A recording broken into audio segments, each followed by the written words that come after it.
Case சிலிண்டருக்கு மானியமா 100 ரூபாய் தரேன்னு சொன்னீங்களே, தந்தீங்களா? 1000 ரூபாய் ஒருத்தர் விடாம எல்லா பெண்களுக்கும் தருவேன்னு சொன்னீங்களே, தந்தீங்களா? டீசல் விலையில மீதி இருக்கிற 3 ரூபாய் குறைப்பேன்னு சொன்னீங்களே, குறைச்சிங்களா? நீட்டு தேர்வை ரத்து செய்வோம்னு சொன்னீங்களே, ரத்து செஞ்சீங்களா? கல்வி கடனை ரத்து செய்வோம்னு சொன்னீங்களே, ரத்து செஞ்சீங்களா? மீனவர்களை பழங்குடியின பட்டியல சேர்ப்போம்னு சொன்னீங்களே, சேர்த்தீங்களா?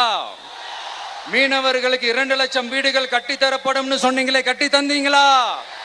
நெசவாளர்களுக்கு கூட்டுறவு சங்கத்துல கொடுக்கிற கடனுக்கு வட்டி 12% இருந்து 8% குறைக்கப்படும் சொன்னீங்களே, குறைச்சிங்களா? ஆட்டோ ஓட்டுறவங்களுக்கு சொந்த ஆட்டோ வாங்க 10,000 மானியம் வழங்குவோம்னு சொன்னீங்களே, வழங்குனீங்களா? அரசு ஊழியர்கள் ஆசிரியர்களுக்கு ஓல்டு பென்ஷன் ஸ்கீம் கொண்டு வருவேன்னு சொன்னீங்களே, கொண்டு வந்தீங்களா? பகுதி நேர ஆசிரியர்களுக்கு பணி நிரந்தரம்னு சொன்னீங்களே, செஞ்சீங்களா? சத்துணவு மற்றும் அங்கன்வாடி பணியாளர்களுக்கு அரசு பணி உறுதின்னு சொன்னீங்களே, செஞ்சீங்களா? முதியோர் உதவித்தொகை 1500 ரூபாய் தருவேன்னு சொன்னீங்களே, தந்தீங்களா? தமிழகத்தில் இருக்கும் வேலை வாய்ப்புகள்ல 75% தமிழர்களுக்கு சொன்னீங்களே, தந்தீங்களா?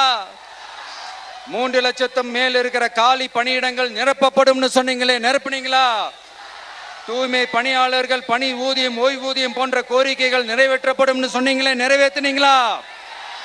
மக்கள் நல பணியாளர்களாக 25,000 பெண்கள் நியமிக்கப்படுவார்கள் சொன்னீங்களே, நியமிச்சீங்களா? ரேஷன் கடையில மீண்டும் உளுந்து வழங்கப்படும் சொன்னீங்களே, கொடுத்தீங்களா? அனைத்து அரசு வேலை வாய்ப்புகளிலும் பெண்களுக்கு 40% முன்னுரிமை வழங்கப்படும் சொன்னீங்களே, கொடுத்தீங்களா? 35 வயதுக்கும் மேற்பட்ட திருமணமாகாத ஆதரவற்ற பெண்களுக்கு கல்வி தகுதிக்கு ஏற்ப அரசு வேலை வழங்கப்படும் சொன்னீங்களே, வழங்கினீங்களா?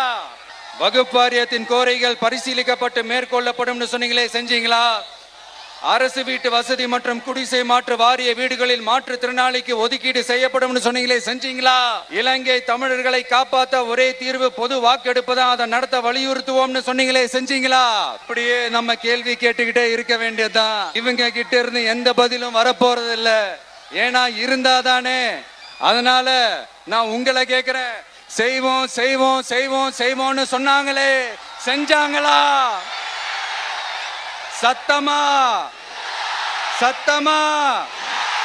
மை டியர், வேணாம் வேணாம் வேணாம். அப்படி கூப்பிட்டா, ஆசையா பாசமா கூப்பிட்டா அவங்களுக்கு பிடிக்க மாட்டேங்குது.